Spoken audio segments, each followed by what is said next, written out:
वीर समर्थ. प्रसादाची चव घेता घेता आपल्या इतर उद्याची गोष्ट आपण विसरायची नाही. आता एकमेका बोलणं थांबा.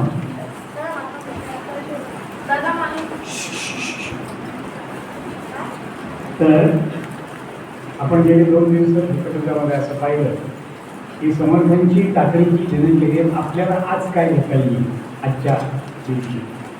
कारण समर्थांच्या वेळी परिस्थिती राहिलेली नाही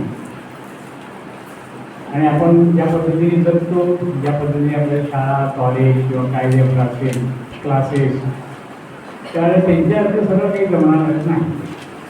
पण तरीसुद्धा बऱ्याच गोष्टी आपल्याला करता येतील. त्यात आपण पाहिलं आपण वेळ वाचवू शकतो हे कळलं. कारण आपण उशिरा उठतो हे पहिलं.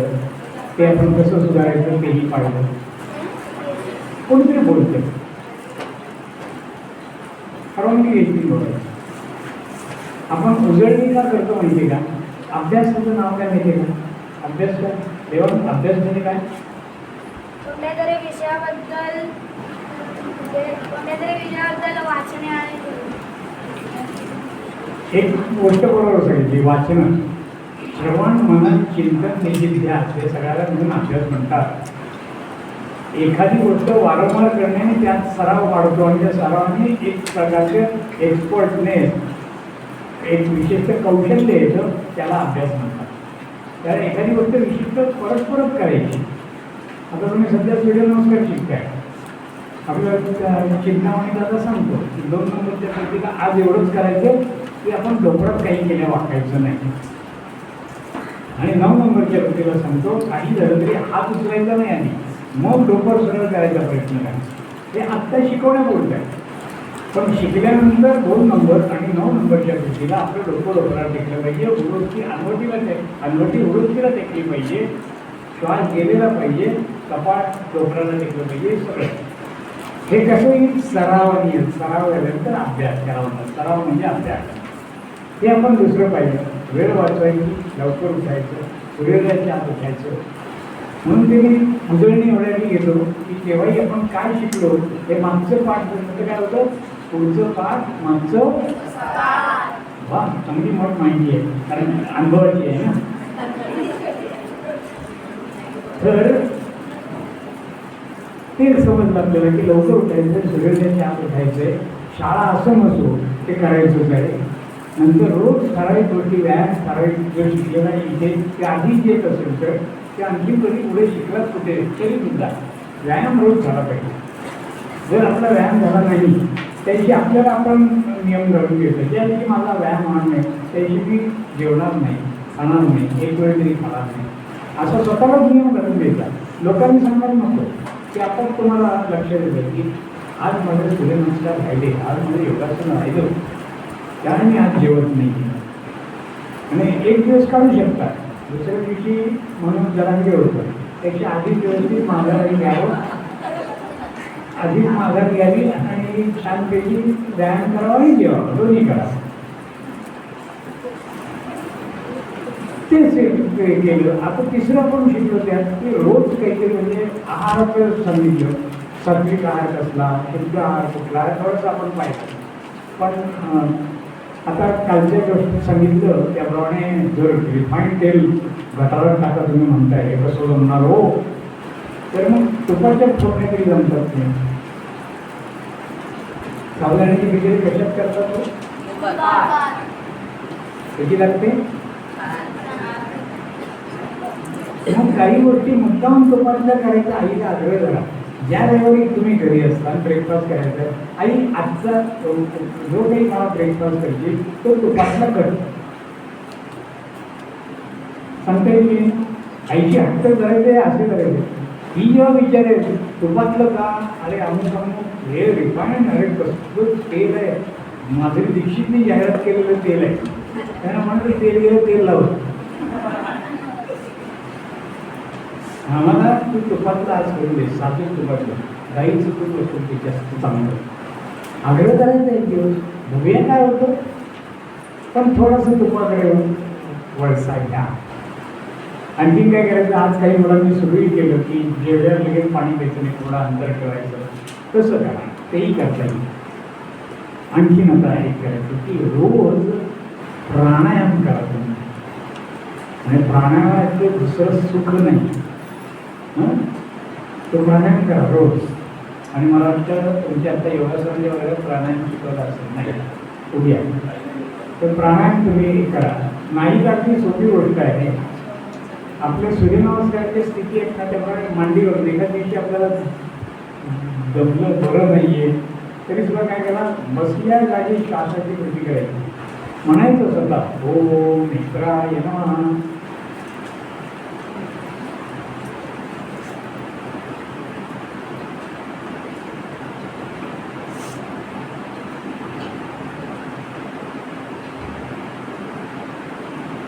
घ्या सोडा घ्या सोडा थांबा, घ्या सोडा घ्या सोडा थांबा.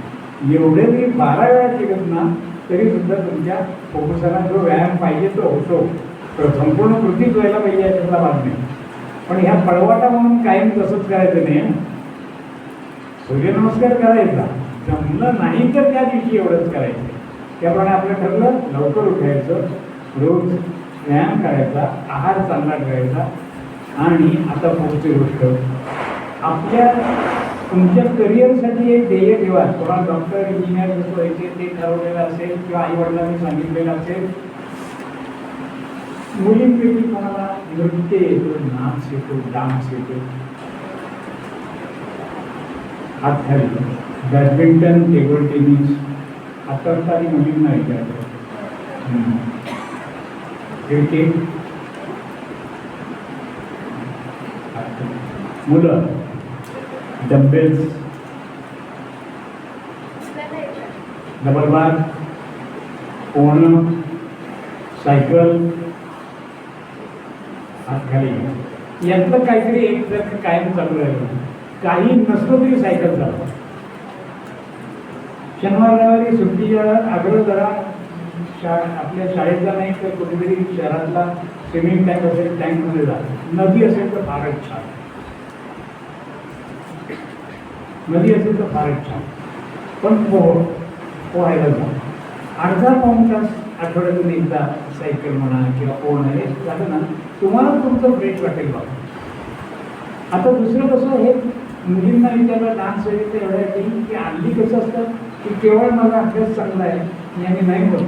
काहीतरी आणखीन पंख पाहिजे, एक उजवा पंख पाहिजे, एक डावा पंख पाहिजे. त्यामुळे तुम्हाला डान्स वगैरे असेल तर भरतनाट्यम शिकवत खूप संस्था आहेत. आपल्याच शिकायच्या. आपल्याला बॉल डान्स शिकायचा नाही आहे. आपल्याला आपले भरतनाट्य कितीतरी प्रकारचे नाट्य आहेत आणि प्रत्येक गावामध्ये चांगल्या संस्था आहेत. त्यामुळे तुम्ही मुलींची डान्स शिका. जर तुम्ही बॅडमिंटन किंवा टेबल टेनिसबरोबर खूप उत्तम व्यायाम होतो बरं का. या बॅडमिंटन आणि बॅडमिंटनसाठी आधीचा जो सराव आहे ना तेवढा प्रचंड आहे की खूप व्यायाम आहे त्या मुलांना सुद्धा. मुलांना काय बॅडमिंटन नाही असं नाही, प्रचंड सराव असतो. तुम्ही चिराग शेट्टी नाव ऐकलं का? आता तो काल सिंगापूरची फायनल जिंकला बरं का. कारण का दोघेही जोड्या आल्या होत्या सिंगापूरच्या फायनल, दोन्ही इंडियनच होते. तुम्ही जिंकले. तर ते सांगितलं की हा तुम्हाला 21-17, 21-14, 23-21 हा सामना तुम्हाला 1.5 तासात दिसला. त्याआधी आम्ही 15 तास दोघं एकत्र खेळत होतो. 15 तास, फक्त 9 तास झोप झोपली तर फक्त ते खेळतच होते. ही प्रॅक्टिस असते. त्यामुळे तुम्ही बॅडमिंटन वगैरे असं साधं धरू नका. आणि तेव्हा पहिल्यांदा स्पर्धेत भाग घेतले, शेवटचा नंबर वगैरे जाईल पण स्पर्धेत भाग घ्यायला शिका. आणि त्याची सोपी गोष्ट सांगतो, शाळेत आणि कॉलेजमध्ये तुम्ही आता शाळेमध्ये या, पुढे कॉलेजमध्ये जा, तर मेमध्येच आपला सगळा अभ्यास उरकून ठेवायचा. किमान सगळी पुस्तकं टेक्स्टबुक वाचून नोकरी आणि सगळ्या स्पर्धेत भाग घ्या. सगळ्या वक्तृत्व स्पर्धेत भाग घ्या, पोहण्यात भाग घ्या, बॅडमिंटन सगळ्यात चांगले नाव पाहिजे, 10 ठिकाणी नाव पाहिजे. मग 2 वर्षांनी आपल्याला कळतं की आपली ही आवड आहे, आपल्याला हे कळतं, हे करता येईल. मग ते नक्की करा आणि शिकायला हे त्याला करिअरच्या संदर्भात. पण काल आपण पाहिलं, चर्चा केली तेव्हा तिथं आलं की आपल्या घरासंदर्भात काहीतरी कर्तव्य आहे, आपल्या राज्याविषयी काहीतरी कर्तव्य आहे, आपल्या देशाविषयी काही कर्तव्य आहे आणि या पृथ्वीविषयी काहीतरी कर्तव्य आहे. आज जून कसला दिवस असतो? आज जून बघा परवाच ना तुम्ही इथे मी केवढ्यासाठी करतो पर्यावरण तर असं काहीतरी काम आपल्याला आवडणार पुढे ते आत्ताच शोधून घ्या त्याची आत्तापासून माहिती घ्या आधी गुगल सर्च करून माहिती घ्या मग पुस्तकं वाचून घ्या आई वडिलांना विचारा शेजारी पाजाऱ्यांना विचारा मग ती माहिती संकलित करा त्या संकलित माहितीचं खरं काय तपासून पाहण्यासाठी एखाद्या ठिकाणी जा पाणी अडवा पाणी जिरवा तर मुलगा म्हणला पाण्याचा प्रश्न आहे तर त्यांनी ही ओळखली पाहिजे माहिती की कोण डॉक्टर उमेश मुंडले आहे की ज्यांचा प्रत्येक प्रयोग यशस्वी होतो कुठल्याही खेडेगावात जिथे पाणी नाही तिथे पाणी आणतात काय मंत्रवगैरे म्हणतात का जागरूकपणा आहे का त्यांच्याकडे नाही साधे निसर्ग नियम पाळून त्यांनी ते केलेलं आहे तर ही नावं आपल्याला माहिती पाहिजे तसं एक काहीतरी कुठलं तरी ध्येय नक्की ठेवा कुठलं तरी एक नक्की आणि ते मी करणार आहे खरं तर ध्येय यांच्या पुढे आल्यावर एकच असतं पाहते आपण असे आपण ज्ञान आपण कोण याचा शोध घेणं हेच खरं असतं पण आत्ता यावेळेस तुम्हाला आपलं कोण हे करण्यासाठी माझ्यात काय आहे माझ्या कॅपॅसिटीज काय आहे तपासून पहा सगळ्या स्पर्धेत भाग घेतला आपटी खाल्लीच तरी चालेल आम्हाला कराटे मी शिकायला लागलो 84 साली 90 सालपर्यंत 6 वर्ष मी कराटे शिकवलो 89 सालपर्यंत इतका भरपूर मार्क खाल्ले माझे 2-3 दात म्हणून पडलेले हाणामाऱ्या सगळं 90 साली असं उभं राहिलं की समोरच्याला एक मारली की त्याची 4 दात पडतील याची खात्री झाली पण त्याचे 5 वर्ष आधी असं घ्यावं लागलं मग ब्लॅक बेल्ट सेकंड डॅन वगैरे मग ते सगळं आणखी प्रवास काहीतरी नक्की ठरवा कारण समर्थाचं नाव घ्यायचं आणि समर्थाची या सेवेचा वगैरे आहे असं सर्व भोगवेळी कोण नवीन कोणी ताकद देत नाही आम्हाला आपलं उभं राहायचं असतं ठामपणे उभं राहायचं असतं एकटा असेल जन्मात सापडला तरी आणि माणसांच्या गर्दीत सापडला तरी कोणी हिमतीने उभं राहिलं पाहिजे आणि ती तयारी आपली आत्ताच याच वयात होऊ शकते मोठेपणी नाही जे काही आत्ता तुमच्या मनाला जेवढे मोल्ड करता येतील तेवढे मोल्ड आत्ताच होणार आहे नंतर नाही हे लक्षात घ्या त्याप्रमाणे तुमचं जीवन ठरवा मग तुमच्या लक्षात येईल या 24 तासाला खूपच बंधनं येतात भरपूर झोपा पण ते कसं 8 तासाच्या वर नाही शक्यतो पुढे म्हणजे आता तुम्ही 5वी ते 9वी असं गृहीत करतो मी 10वी 11वी नंतर पालकांनी तुमची झोप उडते 2 वर्षासाठी आणि मग परत ती वेगळ्याच तऱ्हेने होते तर तसं करायचं नाही रोज छान झोपायचं पण झोपताना झोप पाहिजे आणि झोप नसेल तिला जागच पाहिजे जागेत झोपायचं नाही झोपेत जागायचं नाही लक्षात येते काय म्हणायचं काय चालतं नीट बसतो झोपेत काय म्हणलं मी जागेत झोपायचं तेवढं दिवस काम बरोबर आहे का काय झोपेत जागायचं नाही ही थोडा कमी गोष्ट आहे उद्या 4 वाजता उठण्याचं टेन्शन आज झोपतं नाही येतं ना तुम्हाला हे असतं का मग नाही टेन्शन कारण काय घंटा वाजले नाही ऐकू आली तर दादा वाजवेल असं आहे ना त्यामुळे झोपेचं टेन्शन नाही घ्यायचं झोप व्यवस्थित झाली पाहिजे आणि झोप व्यवस्थित होण्यासाठी साधा नियम तुम्हाला सांगितला की जेवण ते झोप यात 2 तास शक्यता अंतर घ्या छान झोप लागते 2 तास अंतर ठेवायचं शक्यतो मस्त झोप लागते उन्हाळा असो हिवाळा असो काही असो पण तुमच्या जेवण आणि झोपेत अंतर पाहिजे ते एक काय आता थोडंसं पुढे जाऊन आणखीन एका मुद्द्याचा चाकरीची त्यांची दिनचर्या आपलं इतर गोष्टी आणि मग एक संस्कृतची गोष्ट सांगत मी पुढे लागायचं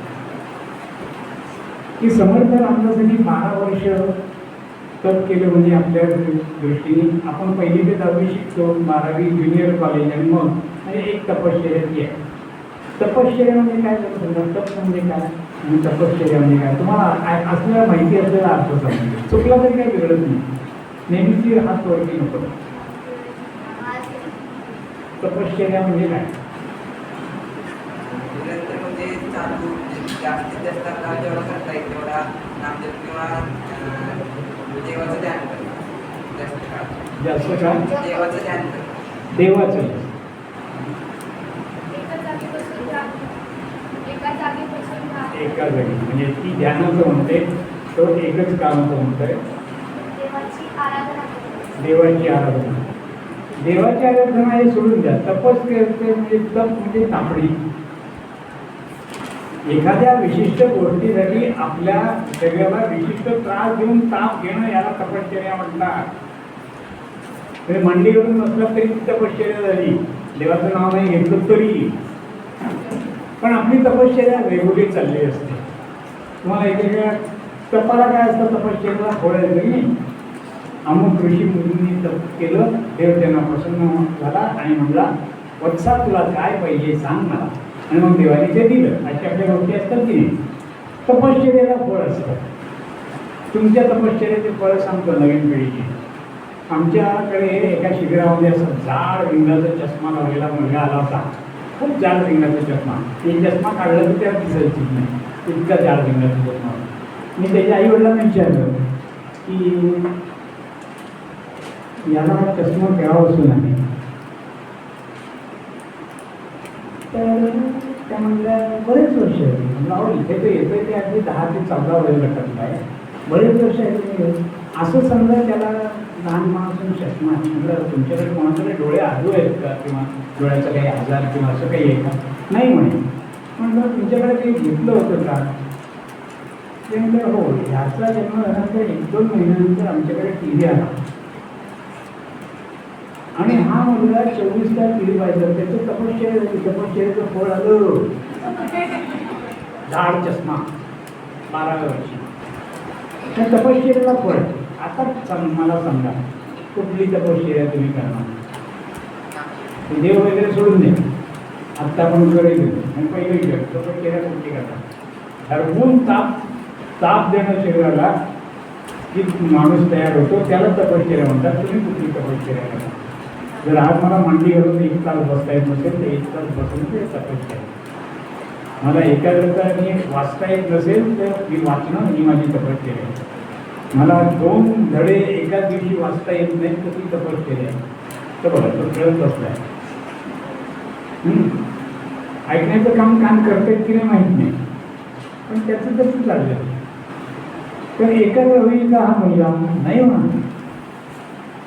आणि हे त्याची दोष आहे अशा नाही, आपल्या सगळ्या मानव जातीचं ते आहे. कारण हा विचारतो ना, अर्जुन प्रश्न श्रीकृष्णाला विचारतो की हे मग माणूस हा असं आहे शांत जर बसू शकणार, आनंद मिळू शकतो तर का मिळवत नाही? त्या मनच चंचल असं उत्तर दिलंय भगवान श्रीकृष्णाने. मन चंचल आहे याचं उत्तर आहे. आणि म्हणून तर समर्थाने मनाचे श्लोक सांगितले. त्यामुळे तुम्ही हे तपश्चर्या सुरू करा. एका जागी बसणं, एका जागी सरळ बसणं, एका जागी पाठीत सरळ बसणं. हे बाबा तू हळदी तुका बसल्यावर का काय बसलं बरं मांडीमध्ये. बघूया काय होतं. आज तुझी मांडी दिसली तर मी माझी काढून तुला देईन. बस नीट जरा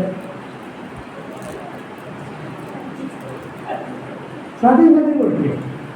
1 तास पण सरळ ना मांडी घालून बसवलं.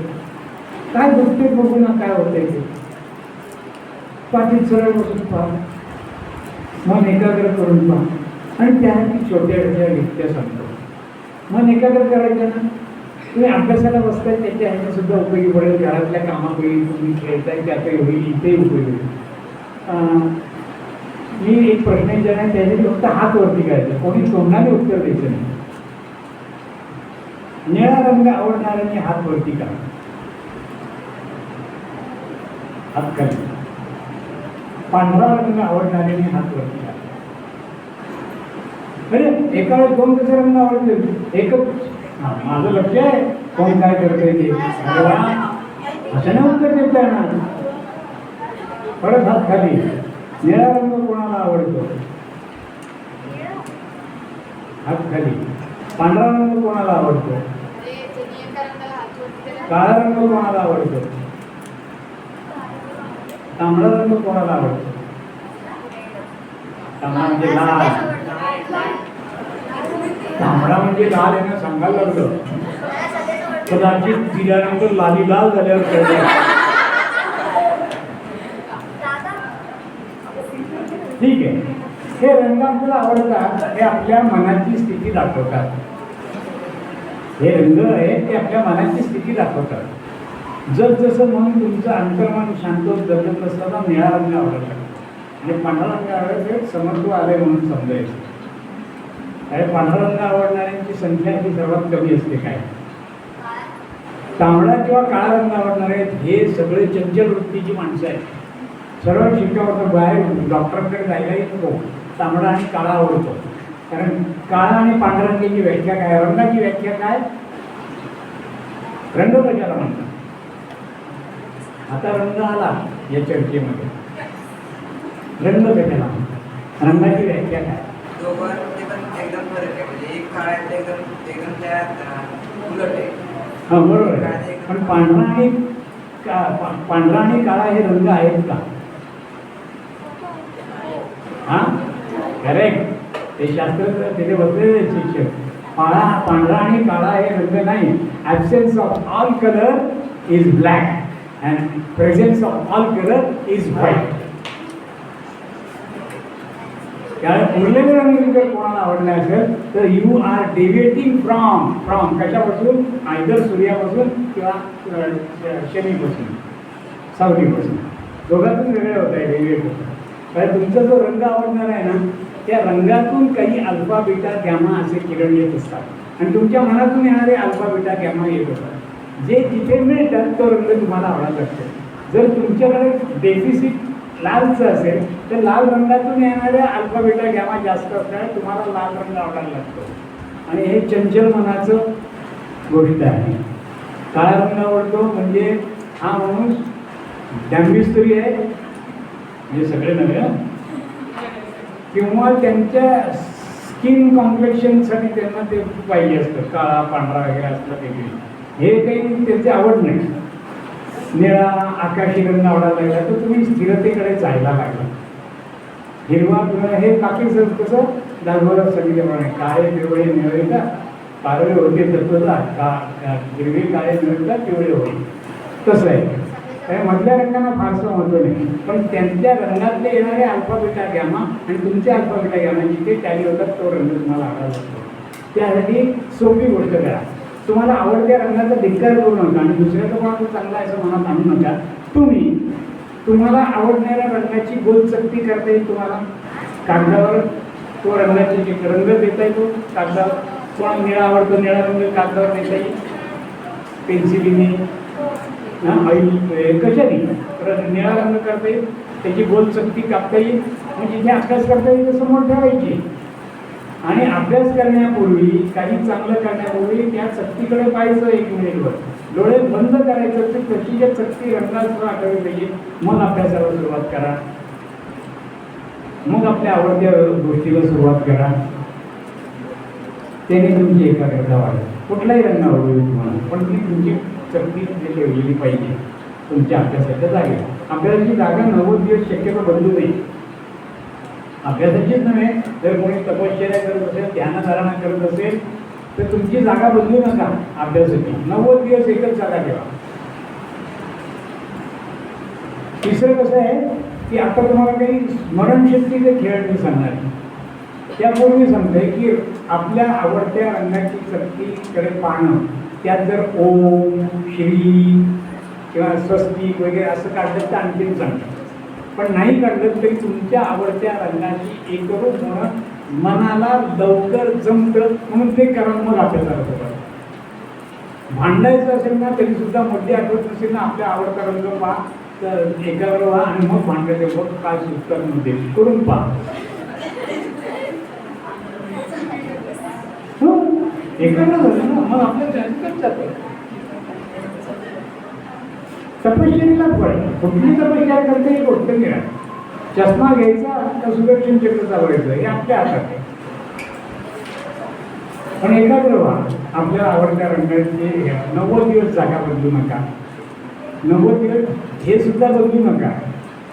आपल्या अभ्यासाचं टेबल म्हणा किंवा दिशा सुद्धा बदलू नका. शक्यतो का हे 90 दिवसाचं म्हणतोय, आपलं ब्लड सर्क्युलेशन जे असतं ते 90 दिवसाचं एक पूर्ण सायकल होतं. दर मिनिटाला काही पेशी नवीन येतात, नवीन पेशी जन्माला येतात. 2,40,000 सेल आहेत आपल्या मेंदूमध्ये आणि संपूर्ण रक्तामध्ये. त्यांचं सगळं अभिसरण होऊन संपूर्ण नवीन रक्त येतं 90 दिवसानंतर. म्हणजे आज जे तुमच्या अंगात धावणारं रक्त आहे हे 3 महिन्यापूर्वीचं नाही. रोज थोडं थोडं बदलत आत्ता वेगळं आलेलं आहे. आजचं जे रक्त आहे ते परत 90 दिवसांनी नसणार आहे. गुणधर्म तेच असणार आहे. ओ निगेटिव्ह ओ पॉझिटिव्ह ते नाही बदलत बरं का, ते तसंच राहतं.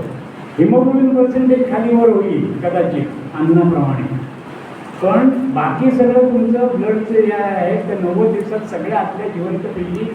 आणि म्हणून 90 दिवस 360 दिवस 1 वर्ष असं ते तपश्चर्येला का म्हणतात तेवढ्यासाठी. तुमचा जो आहार जो आता सांगतोय ना तो सुद्धा किमान 90 दिवस ठेवा, 1 वर्ष ठेवा. आता मेंदूमध्ये आपल्या किती सेल आहेत माहिती आहे. तुम्ही आता ते मुलं कॉम्प्युटर वापरणारे आहात, तुम्ही मुलं मोबाईल वापरणारे आहात, तर कॅल्क्युलेटर वापरणार आहे. तर कॅल्क्युलेटर उघडल्यास मागे बघा पांढरे डॉट डॉट डॉट डॉट्स असतात, बरोबर. उघडून पाहिलंय का? मोबाईलच्या दुकानात गेल्यावर मागचे भाग पाहिलाय कसं तो असतो, तो पांढऱ्याचे डॉट डॉट डॉट्स असतात. याला सेल म्हणतात, CELL. हे आपल्या मेंदूमध्ये किती आहेत माहिती का? आपल्या मेंदूमध्ये प्रत्येकाला. इथे असं नाही आहे की अंबानींच्या मुलाला एवढे, सचिन तेंडुलकरच्या मुलाला तेवढे, मला एवढे, असं काही नाही. सगळ्यांना सारखे. किती सेल आहेत माहिती आहे का? 2,40,000. आणि हे 2,40,000 पैकी आपण रोज किती वापरतो माहिती आहे? 40 ते 50,000 फक्त तेवढेच सेल वापरतो. परत ते रात्री विश्रांती झाली की सकाळी फ्रेश होतात, ते 40,000 सेल. आणि मग ते 2 लाख सेल राहिले ते वापरलेच नाही तुम्ही. Have you given sales to use? आताच्या मराठीत God has given everything to you and you are not using it. You are useless. 2,40,000 sale दिले. 40,000 सेल वापरतो आपण तुमच्या माझ्यासारखी माणसं. मी तर 30,000 सुद्धा वापरतो नाही. भावडटे नाही, आधी आला नाही, मला काही माहीत नाही. 50-60,000 सेल वापरायला लागलं तर आपण म्हणतो आमच्या शाळेतला हा विद्यार्थी हुशार विद्यार्थी बरोबर प्रत्येक परीक्षेत पहिला असतो. तर 50-60,000 सेल वापरायला त्याची सवय झालेली. त्याचा आहार कसा आहे, एकाग्रतेने बसतो आपल्याला, त्याच्या घरची परंपरा आहे, तो काही गोष्टी टाळतो आणि करतो. 70-80,000 सेल वापरायला हवं. हे आमच्या कॉलेजचे काय प्राध्यापक काय सुरेख शिकायचे जमा करतात. अरे काय 70-80,000 सेल वापरा. चांगले 90,000 1,00,000 सेल वापरायला लागले सवयीनी. यांना आम्ही विद्यावाचस्पती म्हणतो. हे कोण विद्यावाचस्पती अत्यंत, हे कोण अमुक असं म्हणायला लागतं. 1,15,000 20,000 सेलला वापरायला लागले की आम्ही त्यांना विवेकानंद म्हणायला लागतो. 1,50,000 60,000 सेल वापरू शकले की त्यांना आम्ही आद्य शंकराचार्य म्हणतो. आणि 2,40,000 सेल एका वेळेस वापरू शकतो त्याला आम्ही भगवान श्रीकृष्ण म्हणतो. आपल्याला भगवान श्रीकृष्ण होण्याची संधी दिलेली आहे. Everybody including myself, everybody. पण आपण होतो, आपण सुहास जावडेकर होतो, आम्ही चिंतामणी पाडगावकर होतो, आम्ही भगवान श्रीकृष्ण होत नाही, आम्ही समर्थ रामदास होत नाही. कारण आम्हाला ती आचच नाही. वापरायचे दिलेले सेल वापरायचे. आणि यासाठी मी म्हणतोय 18 वर्षाच्या आत ते का, तर 18 वर्षाच्या आत येतात. काल जे वागते ते परत म्हणतो. 0 ते 6 वर्ष तुमची बुद्धी 50% वाढली. उरलेल्या 6 ते 12 मध्ये उरलेली 50% वाढली. आणि 18 वर्षापर्यंत पूर्ण जेवढी वाढली. आता हे 40-50 फार मोठा बदल होतो असं मला भाग नाही. म्हणून आत्ता अक्षरशः त्या गाई म्हशींसारखं छारा भात खाऊन घ्या. येईल माहिती घ्या, येईल ते आत्मसात करा, त्यावर विचार करा. आणि एकदा का तुम्हाला समजलं, तुमचं लॉन्चिंग प्लॅन इतकं सुंदर होणार आहे की तुम्ही समर्थ विद्यापीठात आलेला आहे, समर्थ गणित आलेला आहे. ते लॉन्चिंग प्लॅन असं होतं की बघा ते स्प्रिंगवर असे उडी टाकून मग ते सूर मारतात. किती छान खाली जातात ते. ऑलिम्पिक आपण पाहताना डाईव्ह मारताना आधी कधी स्प्रिंग वर घेतली की तुझं तुम्हाला तयार आहे ते समर्थ या शिबिरातून सगळे सज्जन गडाच्या अनेक संस्था आहेत. पण ती घ्यावं. आपल्याकडे 2,40,000 सेल दिलेले. आता म्हणजे जागृत कसे करायचे? माझे 40,000 आहे, 50,000 आहे, ते 60,000 जायचं कसं? त्यासाठी एक गोष्ट लागते, आपल्याला दिलेल्या गोष्टीचा भाग वापरणे. ही सवय आपल्याला करायची आहे. त्याला स्मरणशक्ती असं म्हणतात. दासबोध गडकऱ्यांना सहज मोठ्या लोकांना लक्षात येतं. देव ते स्मरण विस्मरण ते दानव, स्मरण विस्मरण ते मानव. आपण कधी कधी स्मरतो देवाला, कधी कधी विसरतो नाही, जास्तीत जास्त वेळा विसरतो. पूर्ण वेळ विसरलेला असेल त्याला दानव म्हणतात, आढळ विसरणार त्याला मानव म्हणतात, आणि जर कधीच विसरत नाही त्याला देव म्हणतात. मग आपण आता मानवाकडून देवाकडे व्हायचं असेल तर स्मरणशक्ती देखील शिकायला पाहिजे. ते काही सांगतो आता तुम्हाला, जे उपयोगी पडतील आजपासून आयुष्यात ते वाटतं. माझ्या नशिबाने माझ्या आईची स्मरणशक्ती जबरदस्त होती. वयाच्या 90 वर्षी सुद्धा तिला 70 वर्षापूर्वी झालेला प्रसंग विचारला की ती कसा असं धनाची बिलकुल सांगते, मी नाही सांगते. कोणाला सर ती स्मरणशक्ती थोडीशी मला आईकडून आलेली आहे. माझ्या मुलाची स्मरणशक्ती माझ्यापेक्षा चांगली आहे. तो तर समजा एखादा व्यक्ती त्याला पहिल्यांदा भेटला आणि 15 वर्षांनी जरी भेटला तरी पहिल्यांदा भेटला तर तुमचा ड्रेस असा होता, त्याचा रंग असा होता, आणि तुम्ही पहिलं वाक्य हे बोलला ते सांगू शकतो. आम्ही आश्चर्यचकित होतो. कसं वाढवलं त्यांनी? आजीकडून काय शिकला तो नातू? सोपी गोष्ट. आता प्रश्न विचारतो त्याला उत्तर हात वरती घेऊन देतो. 1 ते 100 आपले कोणाला म्हणता येतात? त्यांच्या हात वरती त्यांना म्हणता येत नाही. 1 ते 100 आकडे इंग्लिश येऊ देत, कानडी येऊ देत, कुठलेही येऊ देत. यार तो लेटर भरलेला असं म्हणलं तरी चालेल, मला कळतं. हात खाली. 100 ते उलट्याकडे कोणाला म्हणता येतं? न चुकता. न चुकता दिवसातून एकदा 100 ते 1 उलट्याकडे म्हणायचे. हात पूर्ण रोज येवत न येऊ म्हणायचे न चुकता. हात खाली. नीट ऐका बरोबर. 100 ते 1 उलट्याकडे म्हणायचे. 100, 99, 98, 97, 96, 95, 94, 93, 92, 91, 90 असं न चुकता 1 पर्यंत किंवा 0 पर्यंत यायचं. चुकलं की परत 100. काय होतं? आपल्या मेंदूला सवय झालेली असते. लहानपणापासून शिकले काय 1 नंतर 2, 2 नंतर 3, 3 नंतर 4, 19 नंतर 20, 29 नंतर 30, काय 30 नंतर 29 म्हणायची आहे. आपण 29 30 नंतर 31 म्हणतो. जर 100च्या चुकला तर तिथल्या इथेच करत फिरायचं. 30ला चुकलं 20 पर्यंत खाली आलं, मग चुकलं की परत मागे जावं लागतं. त्यामुळे आपले झोपलेले सेल, डॉर्मंट सेल, आता आलं लक्षात ते 2,40,000 जे न वापरले ते जागे होतात. कारण त्यांच्या पहिला संस्कार काय झालाय? 1 नंतर 2, 2 नंतर 3, आणि हे काय चाललंय 100, 99, 98, 97. हे काय वेळाच का उलटे बरोबर. तेव्हा ते जागे होतात. ते जागे झाले की आपलं काम झालं. 40,000 सेल वाढले वापरायचे. ती 100 ते 1 उलट्याकडे रोज म्हणून सोपा आहे. खरं पैसे लागणार आहे, वेळ लागणार आहे. असे जगिताला भूक लागली करायची तुम्हाला, तुम्ही पोटात जनता हे करायचं आहे. नीट बसतं उत्साहाने ऐकलं पाहिजे सगळं. काय व्यास लक्ष कुठे आहे? काय सांगितलं मी? किती ते काय म्हणायचे? 100 ते 1 उलट्याकडे म्हणायचे रोज एकदा न चुकता. जमेल? याला वेगळा वेळ द्यायचा नाही. आपण आंघोळीला गेल्यावर काय करतो? आणि काहीतरी गाणं म्हणत असतो. 100 उलटे म्हणा, एकात्मता स्तोत्र म्हणा, नवग्रह स्तोत्र म्हणा. आपल्या इथे हे संस्कार चांगले आहेत. पूर्वी आपल्या इथे बाथरूम, आता इथे कार्यकारिणीची रूम आहे तिथे बाथरूम होतं. भूषण जाता तेव्हा बालविवाहाचा शिबिर प्रमुख होता. तो वर करताना मामा त्याला म्हणले ये. तेवढ्यात त्याला एकात्मक स्तोत्र ऐकवायला असून बाथरूम होती. सुहासदादा गेलाय का? त्याला खात्री होती की एकात्मक स्तोत्र आणि 16वा अध्याय म्हणजे सुहासदादा आज आंघोळीला गेलेला आहे. कधी चुकलो रे, वेगळा वेळ द्यावा लागला पण झालं. जीवन सुधारण्यासाठी वेगळा वेळ देत नाही, पण रोज सगळी होती जीवन सुद्धा. तर 100 ते 1 उलट्याकडे म्हणायचे फक्त 3 दिवस. 3 दिवसांनी 1 आकडा गाळायचा. 100, 98, 96, 94, 92, 90, 88, 86, 84, 82, 80, 78 असं 3 दिवस. 3 दिवसांनी आणखीन 1 आकडा गाळायचा. 100, 97, 94, 91, 88, 85, 81 असं जायचं. आणखीन 3 दिवसांनी आणखीन एक आकडा घालायचा 100, 96, 92, 88, 84. आणखीन 3 दिवसांनी आणखीन एक आकडा घालायचा 100, 95, 90, 85. आणखीन 3 दिवसांनी असं 21 दिवसाचा हा प्रयोग आहे.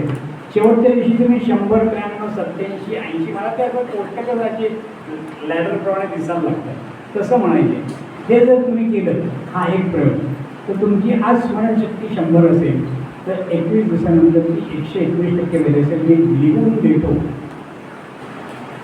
आणखीन 2 प्रयोग त्याच्यावर करा. रोज थोडंसं उलटं वाचायचं नामसा म्हणजे काय म्हणलं सामना रकडेवाचा वशके 6 सुहास केशव जावडेकर माझं नाव उलटं म्हणलं. तंबुलाला रेंगोडो डोंगरी बालामूळ लहानपणी मी शाळेतून येताना ती जाहिरात लावलेली असते 100 पेठेत डोंगरी बालामूळ. शाळेतून येताना ते श्रवण बघितलं गेलं दिसायचं. प्रभावी शांतीच्या कारणाला तेव्हा ती पाठी होती. त्या उलटी वाचायची. रोज 5 ओळी उलट्या वाचायच्या. जे तत्व इकडे या 100 ते 1 उलट्या म्हणण्यात ते जोडलेले असेल जागेवर तेच आहे. आणि तिसरं रोज वर्तमानपत्राच्या 5 ओळी उलट्या वाचायच्या. आहे नाही या उलटी बातमी वाचत जायची. रांची नाही चिराम ती काय बातमी उलटी वाचत जायची. गंमत वाटते. पण ते असं म्हणजे थोडक्यात उलटं जायचं. हा 3 प्रयोग एकत्र गेले तर तुमची 21%. आता पुढचा प्रयोग सांगायला तो नीट लक्षात ठेवा. गंमत कशी आहे की हे मला कसं कळलं तर हनुमंत विद्याधर सत्यसाई हरीसर घरोघरी जन्मती ज्ञानेश्वर यांचं पुण्याला महात्मा फुले विज्ञान व्याख्यानाला वासंतिक व्याख्यानाला आजही असते 20 एप्रिल ते 20 मे. आणि आता ती भोले रोडला गेले नाही तर पूर्वी मंडईत होती तेव्हा मी शुक्रापेठेत राहिला होतो तेव्हा तिथे त्यांचं स्मरणशक्ती कशी वाढवावी याच्यावर भाषण झालं होतं. मी त्या 8वी 9वीत होतो आणि त्यांनी पहिलाच विनोद केला होता तो कळला तर बघा तुम्हाला आमचं समजेल. स्मरणशक्ती कशी वाढवावी हे भाषण ऐकण्याची मुलं वही पेन घेऊन आले आहेत. मी 20 वर्षांनी त्यांना हे वाक्य ऐकून टाकलं. म्हणजे तुम्ही असं हे बोलला होता असं सगळं तुला कसं असेल म्हणून तुमचं सगळं भाषण मी म्हणून टाकलं कारण मी वही पेन घेऊन आलो नव्हतो. माझ्या आईच्या मेंदूवर आईच्या त्या शब्दात माझी श्रद्धा आहे. मला तुमचं भाषण मी कसं तसं आजही म्हणून टाकू शकतो. 20 वर्षांनी पूर्ण एकाग्रतेने ऐकलं होतं. त्यात हा प्रयोग सांगतो. तेवढ्या ठीक आहे सांगतो. त्यात मीला महत्व नाही. मग आता मोठा प्रयोग छान. हा प्रयोग तसा गमतीचा पण आहे. स्मरणशक्तीचं जबरदस्त वाढेल तुम्हाला. पण तुम्हाला लक्षात येईल की आपण किती सहज आपल्याला दिलेली ताकद वापरत नाही. ते काय करायचं आपल्या घरातून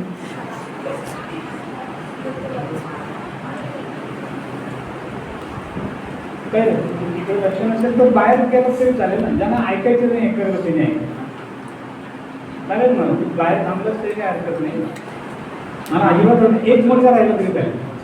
मी इथेच नाही गेले 40 वर्षांनी विकास विद्यार्थी आशिष शेलार आत्ता मंत्री येतो माझा पहिला विद्यार्थी. कसं विद्यार्थ्यांना हँडल करायचं मला नवीन नाही.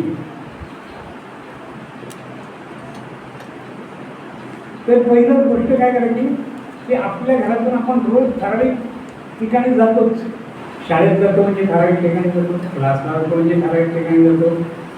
जर आपण आणखी पुढे मंदिरात वगैरे जातो अशा सगळे आहेत का मंदिरात वगैरे जाणं मला आठवून पहा अरे क्या वाट आहे. तर असे ठराविक ठिकाणी आपण रोज जातो. तर आता घरी गेल्यानंतर एक गोष्ट करायची. पहिल्या दिवशी घरातून डाव्या बाजूला पहिल्या 10 पाट्या किंवा 5 पाट्या लिहिलेलं काय आहे ते आठवायचं. पाहायचं नीट पाहायचं. घरातून बाहेर पडल्यावर डाव्या बाजूला रस्त्याच्या काय लिहिलेलं सापडतंय त्या 5 ते पाहिजे. आणि घरी कधी आलो की रिकाम्या वेळात ते आठवायचं की मी पहिली पाटी काय पाहिली. आता उदाहरणार्थ मी गौरवी सोसायटीत राहतो. डाव्या बाजूने मी राममूर्ती रोडला बाहेर पडलो तर पहिलं तिथे राम निवास असं लिहिलं. त्याच्यानंतर लिहिलेलं आहे सत्यापिठे पांचाली MS MUTDCL त्यांचं ते केंद्र आहे तिथे जनरेटर लावलं पांचाली MUTDCL रामतीर्थ चित्रासन संध्या गाढव आहे तिथे लिहिलेलं मी सांगतोय. त्या 5 पाट्या मी गेलो तेव्हा त्या होत्या तिथे. तशा तुम्ही 5 पाट्या आठवा तुमच्या आधी पाहिच्या पहिल्या दिवशी आणि घरी येऊन मी पहिली पाटी काय वाटली मी जेव्हा गायत्री करायचो त्या पहिल्यांदा माझ्या सगळ्या परचुरे यांचं घरगुती पदार्थ केंद्र पुढे लिहिलं होतं ॲडव्होकेट वैद्य, त्याच्या पुढे लिहिलं होतं विजयश्री, त्याच्या पुढे लिहिलं होतं पांडुरंग कृपा, त्याच्या पुढे लिहिलं होतं एवन ओवल माटी. 20 वर्षापूर्वी पाहिल्या पाट्या नाही विसरणार मी. ते कशा झालं आता ते दुकानात बदललं असेल बिल्डिंगच पाठी असेल तर गोष्ट निराळ पण ती तशी होती. आणि ते आता मग पुढचं त्यात काय करायचं नुसतं नाही ॲडव्होकेट वैद्य लिहिलं होते काळ्यावर पांढरं लिहिलं होतं का पांढऱ्यावर काळं लिहिलं होतं ते आठवून पाहिजे. Vidyadhar Joshi chartered accountant accountancy classes alphabet ए पहिला लिहिला होता का कॅपिटलमध्ये होता का कर्सिव्हमध्ये होता. विवेक गडसासी खाली काहीतरी लिहिलं असेल तर ते बारीक अक्षरात काय लिहिलं होतं आधी नुसतं निरीक्षण करायचं. निरीक्षणात तुम्ही 100% शिकता आणि निरीक्षण आठवायला लागलं की तुमचा अभ्यास पूर्ण. त्या साध्या गोष्टी आहेत 4 गोष्टी तुम्ही करा तुमची आज 100 स्मरणशक्ती असेल तर 140 होणार. आपल्या वर्गातला हुशार विद्यार्थी किंवा विद्यार्थिनी आपल्या अभ्यासात फरक नसतो, आपल्या पुस्तकात फरक नसतो, आपल्याला मिळालेल्या प्रश्नात फरक नसतो, उत्तरपत्रिका तपासणाऱ्या शिक्षकात फरक नसतो पण मार्गात फरक असतो कारण तो हे वापरतो मी वापरत नाही. हॅबिलिटी फेल्स टू यूज. इतकं सोपं गणित आहे. काय 4 प्रयोग करा स्मरणशक्तीचे 1 ते 100 बोलते 3 दिवसांनी 1 गाणं रोज 5 ओळी थोडक्या वाचणं नंतर रंग आठवणं आपल्या आवडत्या रंगाची शक्ती घेऊन अभ्यासाला बसणं नंतर दररोज काही पाट्या पाहिजे. मी आता तर 10 ते 20 पाट्या पाहतो आणि तसे आठवायचा प्रयत्न करतो. त्यामुळे मगाशी बघा बोलता बोलता मी कापूरबावडी आहे मला नाव आठवलं नाही अजून ते एका गावाचं नाव आठवायचं राहिलं आहे निरेचे ते कुठे पुस्तक राहणार रात्री 10 वाजता सुद्धा इंग्रजासारखं ओरडीन ते अंगार कपडे असतील त्यावेळेस तसा काही प्रश्न नाही पण तसं ते ओरडीन पण ते आठवणार सोडणार नाही मी. मला दिलंय वापरायला तर मी वापरणार ते वापरण्यासाठी दिलं ते. हे शरीर वापरण्यासाठी दिलेलं आहे. याला आराम देणारा माणूस मूर्ख नालायक अलकट.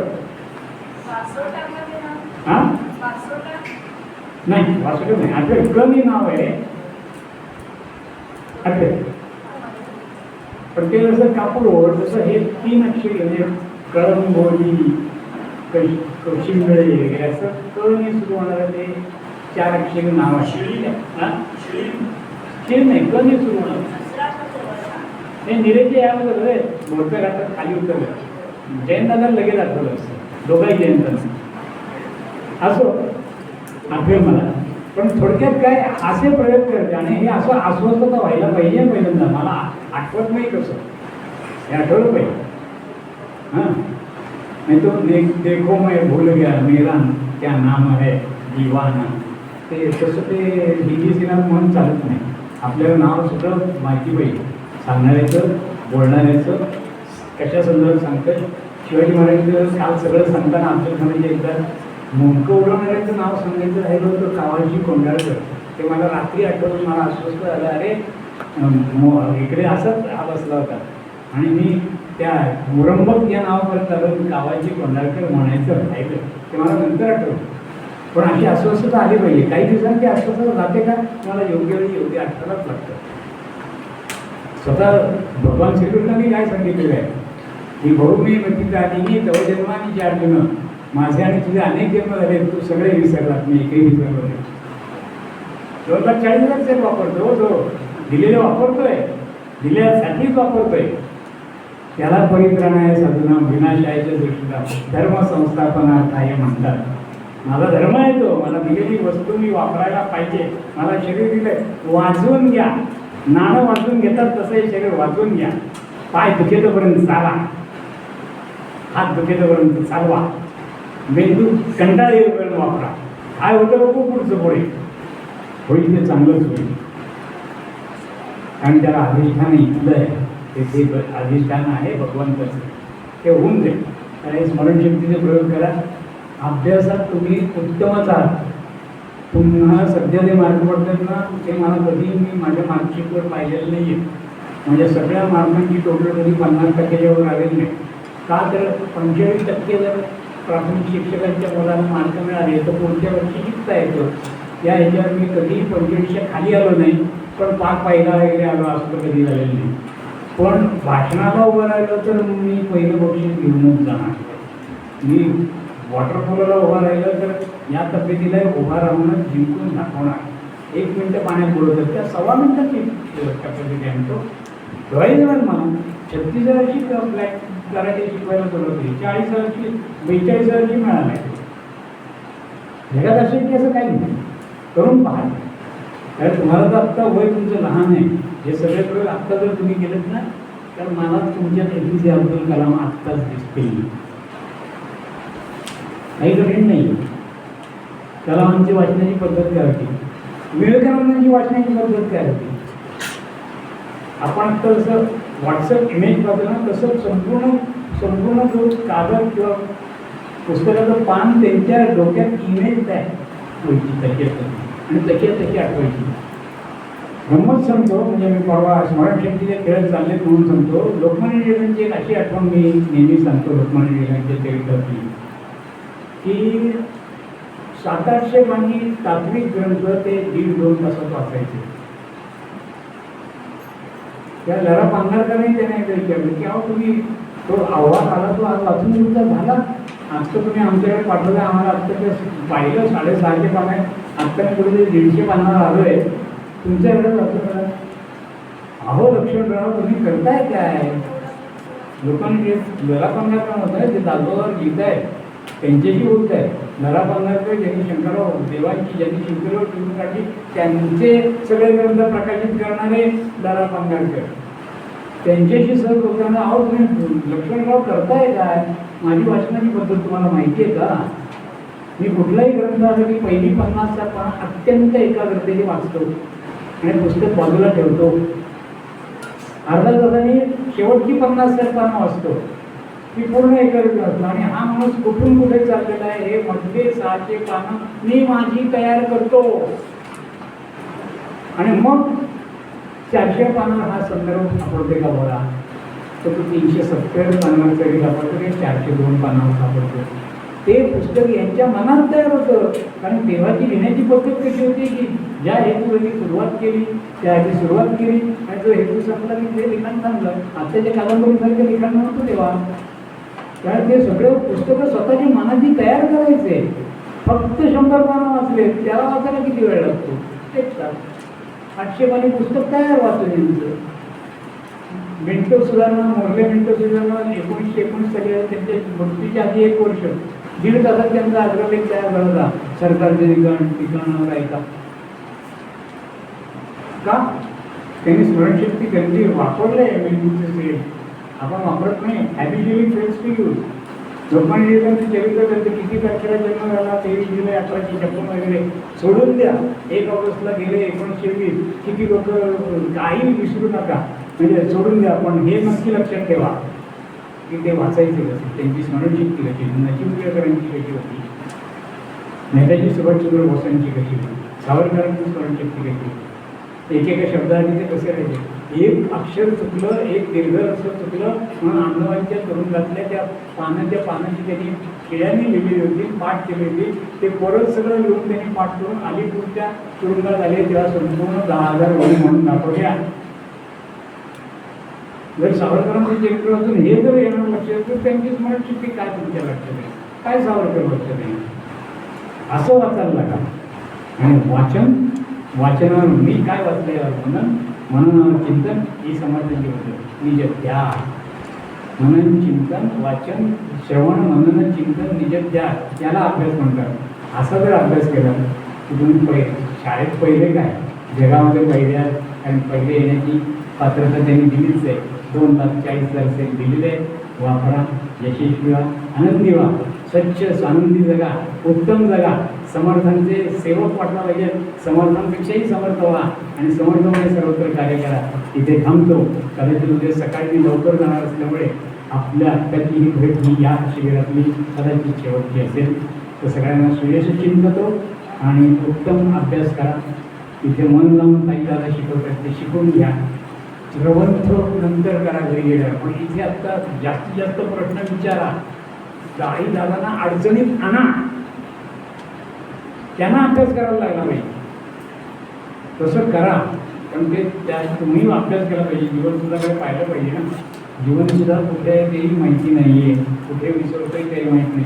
सकाळी आंघोळ होतात तो नंतर मला सापडतं साबणाची सगळी टक्कर तिकडे बाहेर उतरलेली, 3-4 साबण आतच राहिलेले, टूथपेस्ट एका उन्हात राहिलेली, टूथपेस्ट एकाची उघडीच राहिलेली. मी ते सगळं साफ करत असतो. अरे लाईट बंद करायला विसरता तुम्ही, तेवढं तरी करत जा. आंघोळ करताना मी पाहायला येत नाही अजून, येऊ का? बघा तुम्ही काय करता ते. अजून किती साबण तिथे राहिलेत पहा. आज सकाळी मी दुसऱ्या मजल्यावर आलं ते खोली नंबर 9 ते 16 बघा प्रत्येक बाथरूममध्ये काय काय झालं. फक्त तिथल्या 2 गोष्टी हल्ल्या नाही. नळ हल्ले नाही आणि ते छोटे टेबल ठेवले तेवढे हल्ले नाही, बाकी सगळं हल्लेलं आहे. जय जय रघुवीर समर्थ. जय जय रघुवीर समर्थ. सह्याद्री गिरिजा विलास बसरे मांदार शृंगापरी नामे सज्जन जो नृपे बसविला श्री उर्वशीचे तिरी साकेताधिपती कपी भगवती हे देव जाचे शिरी तेथे जागृत रामदास विलसे जो या जना उत्तरी. जय जय रघुवीर.